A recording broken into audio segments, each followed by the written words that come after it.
March 1970, an 18-year-old girl stood alone on the hard shoulder of the M1, thumb out, blonde wig catching the headlights. She was just trying to get home to Manchester after a weekend in London. Hours later, she was gone.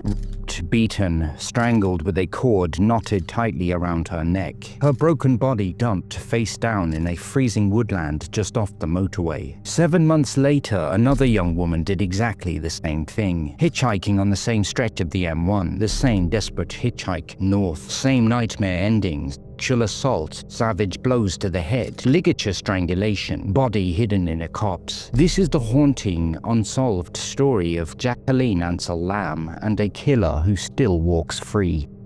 Welcome to Crimes That Haunt Us. We release a new case every Sunday at 6 p.m, so hit subscribe and don't miss the next one. And let me know your thoughts on this case in the comments. I'd love to hear what you think. Jacqueline Susan Ansell-Lamb came into this world on the 21st of September 1951 in the quiet suburbs of northwest London. She grew up and spent most of her young life in the family home at Pinner Park Gardens, Harrow. There, she lived with her father, Percy Ansell-Lamb, a respected accountant, and her stepmother, Jean. She also had a stepbrother, Jeremy, who was 7 years her junior. To neighbors and friends alike, Jackie, as she was affectionately known, was remembered as that sad-looking girl, her eyes often carrying a quiet melancholy that hinted at deeper struggles beneath the surface. Her father, Percy, would later speak publicly about the pain he witnessed in his daughter. He openly admitted that she had lost interest in almost everything, had seen a psychiatrist, and at one point had even contemplated suicide, reaching out in desperation to the Samaritans. Despite the undeniable family tensions that simmered beneath their roof, Percy spoke with genuine, enduring love for the girl he had raised. Jackie attended Pinner Park Primary School before heading on to Headstone Secondary Modern School. From there, she enrolled at Harrow School of Further Education, where she studied secretarial skills, preparing herself for the working world. In March 1969, at the age of 17, she took a bold step and moved into her own flat in London, beginning her first real job. This move was prompted primarily by the parents leaving the familiar Pinner Park home and relocating to St Ives in Huntingdonshire, leaving Jackie to navigate the city on her own. By all accounts, she was a vivacious, party-loving, very much a 60s teenager, full of life, chasing the excitement of the era. Yet by mid-February of 1970, the relentless energy of London had begun to wear on her. Seeking a change of scenery, Jackie moved north into a tiny, cramped, attic flat in a grand old Victorian house on Wellington Road, Whalley Range, Manchester. The modest space was adorned with posters of her idols, Steve McQueen and George Harrison, alongside favourite bands and a few playful cartoons that brightened the walls. She shared this little attic home with her friend Judy Langrish. The rent was a modest £4 a week. The two young women had only been living there for 3 short weeks when tragedy struck. Jackie quickly found work as a typist for a catering firm in Manchester. In her free time, she threw herself into the city's vibrant nightlife, embracing the mod scene with enthusiasm. She had lots of boyfriends and was known for her striking presence on the dance floors and in the clubs. Close friends described her as refined and well-mannered, charming and engaging when a man caught her interest, yet capable of being bluntly honest, even cruel when she had no desire for his advances. On the 7th of March 1970, Jackie and her flatmate Judy travelled from Manchester down to London for a weekend away. Jackie first stopped to collect more of her belongings from her former London flat. That evening, both girls attended a lively house party in Earl's Court. It was there, amid the music and laughter, that Jackie met a man and became intimate with him. She, Judy, the new companion, and the rest of the group spent the evening socializing deep into the early hours. The following morning, 8th of March, tensions rose between the two flatmates. They began to argue about how they would make the return journey to Manchester. Judy had sensibly purchased a return ticket before leaving, while Jackie had opted for a single ticket, planning to borrow money for the journey back. The disagreement escalated, and eventually the two parted ways. Judy went off to board her train, leaving Jackie behind. Determined to get home, Jackie Ansell-Lamb set out to hitchhike the approximately 200 miles northward from London back to her flat in Whalley Range, Manchester. In 1970, hitchhiking along Britain's rapidly expanding motorway network was commonplace and widely accepted, especially among young people seeking adventure and freedom. At approximately 2:30 p.m. that Sunday afternoon, the man from the previous night's party dropped Jackie off at the Bracknell Hill interchange, the slip road onto the northbound M1 in North London. It was a popular starting point for hitchhikers heading out of the capital toward the north. As they paused briefly at the interchange, the man apologized that he could not lend her any money for the train and asked if she wanted his phone number. Jackie declined, but she wrote down her own number and told him to ring her sometime. The two shared a kiss, and then Jackie stepped out of the car. The man watched as she walked down the approach road, confidently thumbing for a lift. She was last seen wearing a blonde wig, false eyelashes, dressed in a dark blue maxi coat, a mustard jumper, a blue and white miniskirt, steel grey tights, and maroon patent leather shoes. Slung over her shoulder was the distinctive Japan Airlines holdall, marked with the letters JAL, an acronym for Japan Airlines that also perfectly matched her own initials, and she carried her personal diary filled with intimate notes inside. That afternoon, Jackie secured her first confirmed lift, roughly 15 miles north along the M1 into Buckinghamshire. The exact details of this ride remain hazy. The precise time of pickup, the vehicle description, and the exact drop-off point were never fully established. What is clear is that she continued progressing steadily northward, eventually transitioning from the M1 and the M6 corridor toward Manchester. But how she got there remains a mystery. Between 4 to 5 p.m., an eyewitness, a male motorist, came forward after police appeals. He reported seeing a woman who matched Jackie's description getting into a saloon car at Keele services on the M6 motorway near the Staffordshire-Cheshire border. This sighting placed her firmly in the Midlands, having successfully crossed over from the M1. Keele services, which had only opened in 1963, was still a relatively new and bustling stop for northbound traffic. Unfortunately, no further details about the saloon car's make, colour, or driver were ever recorded. Police would also receive another unconfirmed but chilling sighting from a witness. A couple reported seeing a woman matching Jackie's exact description, thumbing for a lift on the A556 Manchester to Chester Road near Mere in Cheshire, but the time of this potential sighting is not known. The last confirmed and most detailed sighting came between 9 and 10 p.m. at the Poplar Transport Café on High Lee, just off the M6 Junction 20, near Warrington, Knutsford and Lymm in Cheshire. Multiple witnesses, including cafe chef Delia Brown, saw Jackie inside the cafe. A smartly dressed man in business-like clothing, described as wearing a dark suit and possibly working as a traveling salesman or representative, approached her. He then ordered 2 coffees, and the pair sat together in a booth, talking intently for approximately 30 minutes. Witnesses described the man as white, in his 20s or 30s, around 5'9" tall and of medium build. When they finished their conversation, Jackie and the man left the cafe together. Several people saw her getting into his car, which many believed to be a white Jaguar, though this was never definitively confirmed.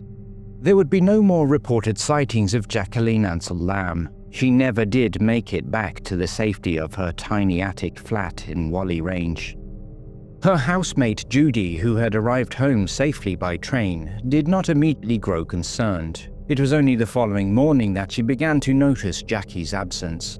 She started calling family and friends, but no one had seen or heard from her. In an era before mobile phones or the internet, communication was slow and anxiety built gradually. By Tuesday, 10th of March, with still no sign of her flatmate, Judy became deeply worried and contacted the police to report Jackie missing. Local efforts were launched to find her. Friends and family conducted their own desperate searches, but days dragged on with no answers, only mounting fear and dread. No one could have imagined the horrific truth, that Jackie already lay viciously murdered, many miles from home at the side of a busy motorway. Saturday, 14th of March at 9:30 p.m. brought some devastating news. Farmer Ted Whitaker of Knowles Pit Farm was out delivering bales of hay to feed his sheep when he stumbled upon a scene of unimaginable horror. There, in dense woodland off Bentleyhurst Lane near Square Wood, near Cheshire, just off the M6 and close to the Poplar café where Jackie had last been seen, he found her body laying face down. The secluded rural spot was approximately 5 miles from the motorway. Her dark blue maxi coat and mustard jumper were still on her body. Her blue and white miniskirt had been discarded nearby. Her maroon patent leather shoes, the distinctive Japan Airlines bag, and her personal diary were strewn across the bracken. The jacket appeared to have been ripped off and used to partially cover her. Mr. Whitaker raced to summon the police.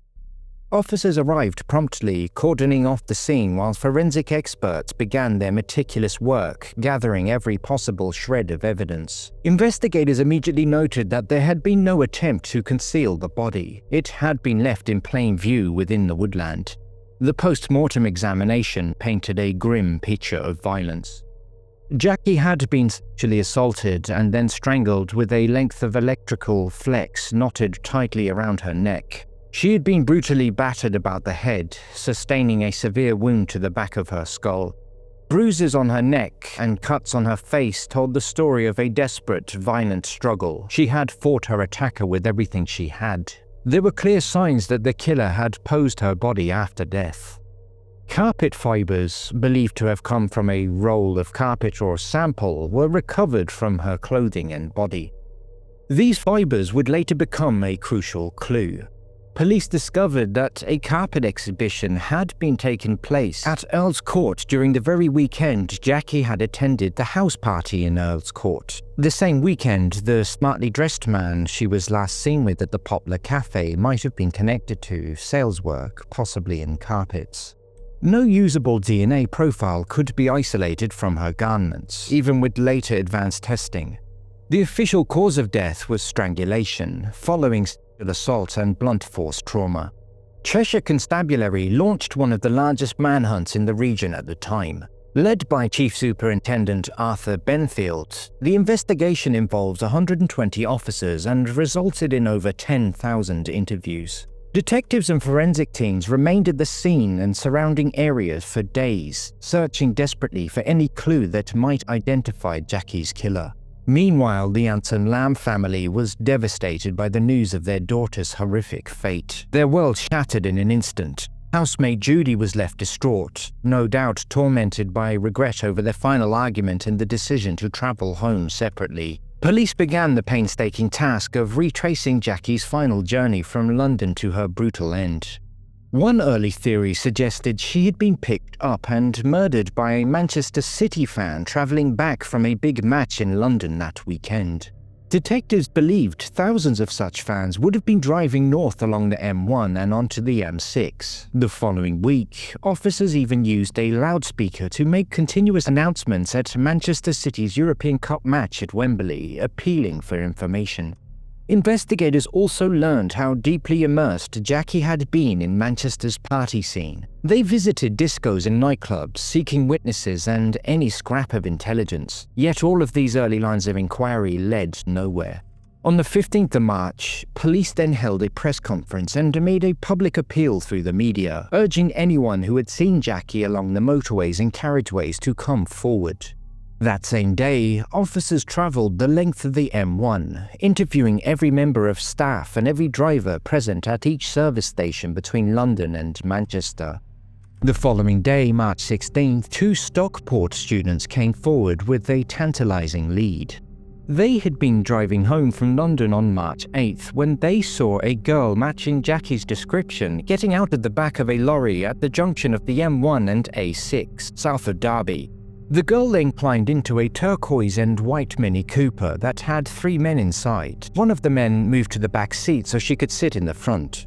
This car and these drivers remain untraced, and it is not confirmed whether it was Jackie.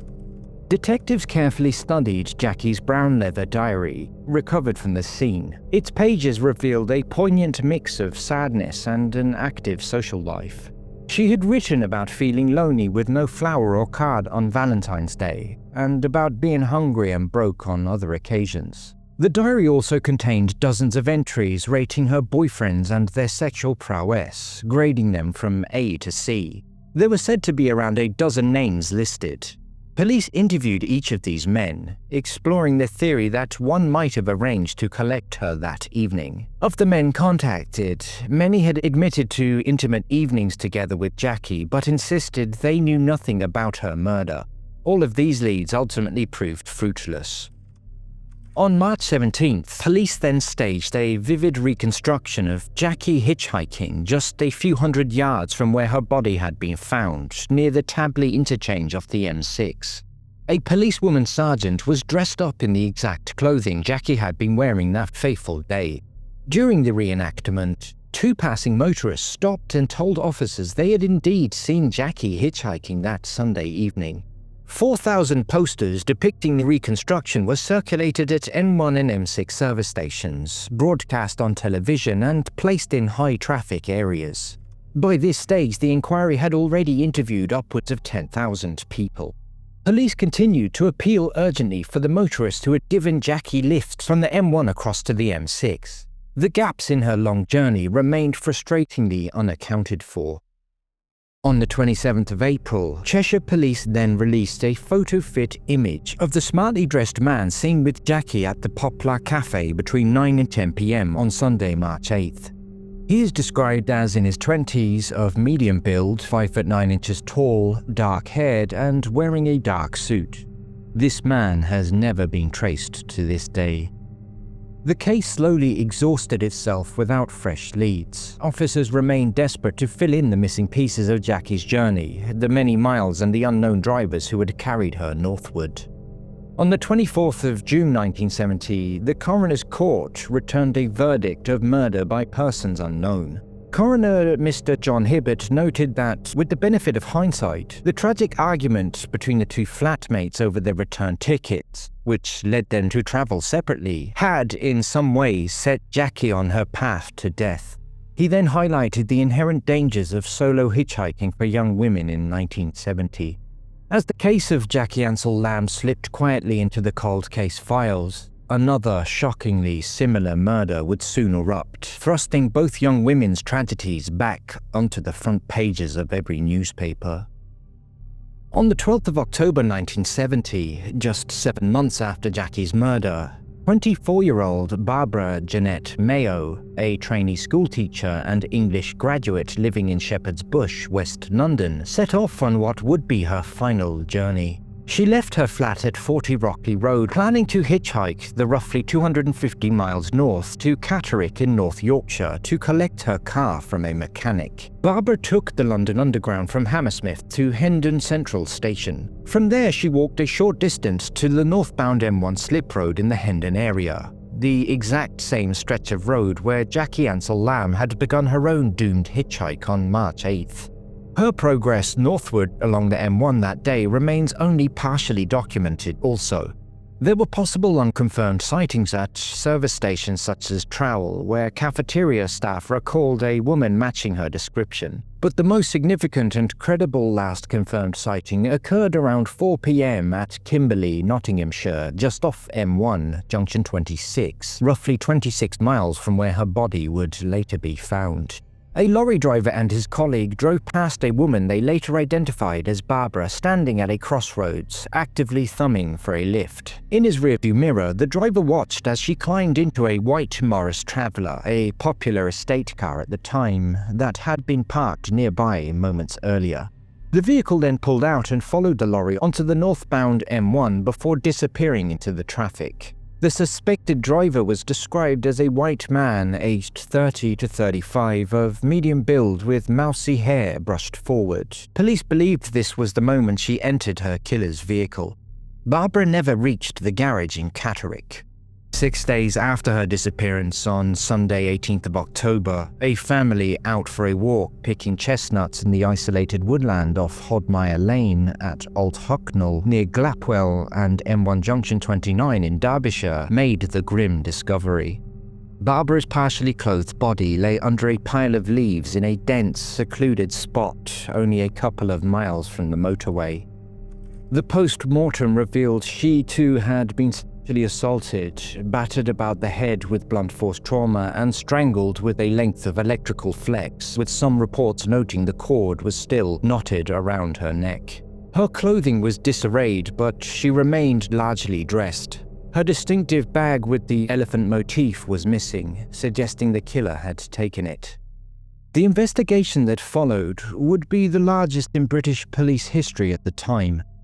Derbyshire Constabulary, assisted by Scotland Yard, deployed over 1,500 officers. They conducted 126,000 interviews, took more than 47,000 statements, stopped thousands of vehicles on the M1, and checked the records of 28,000 known criminals. From the very beginning, officers from the Cheshire Constabulary and Derbyshire Scotland Yard recognized the chilling parallels between the two cases. Both young women had been hitchhiking alone northward from the same starting point on the northbound M1 at Hendon. Both had been picked up by drivers in white vehicles, a white Jaguar for Jackie and a white Morris Traveller for Barbara.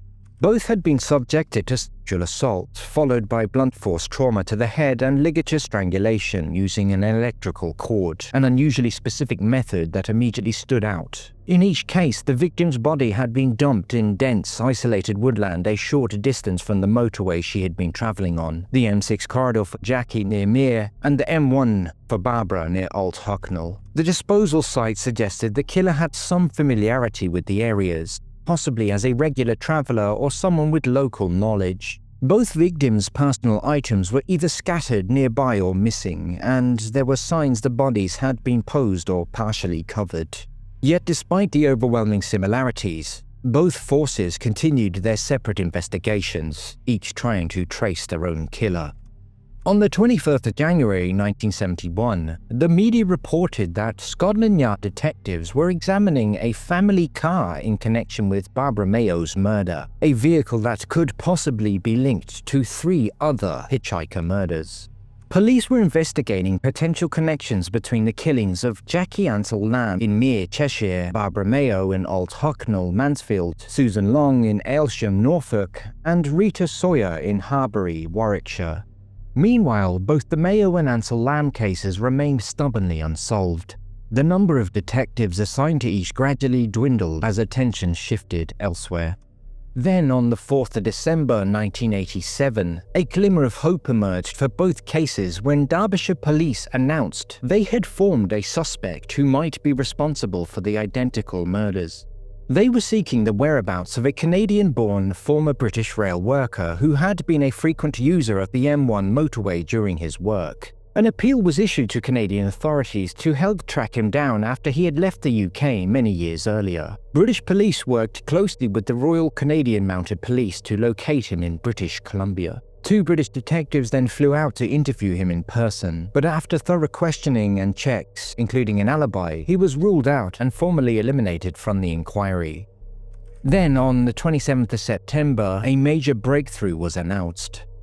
Derbyshire Police and the Forensic Science Service had successfully isolated a full male DNA profile from a minute semen sample recovered from Barbara Mayo's clothing. The profile was immediately run against approximately 9,000 men then serving prison sentences in relevant categories, but these produced no matches. It was then uploaded to the National DNA Database, which at that stage held around 200,000 profiles, and compared against the roughly 250 original suspects from the 1970 investigation who could still be traced.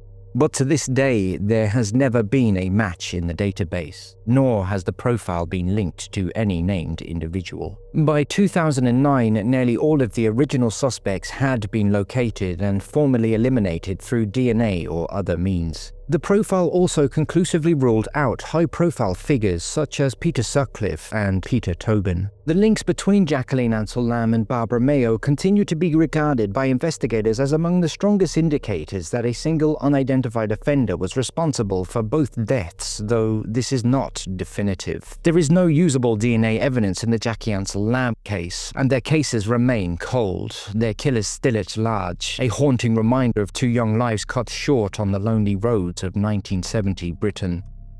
Over half a century has passed, yet the memory of Jacqueline Susan Ansell-Lamb still lingers like a shadow on those lonely stretches of motorway.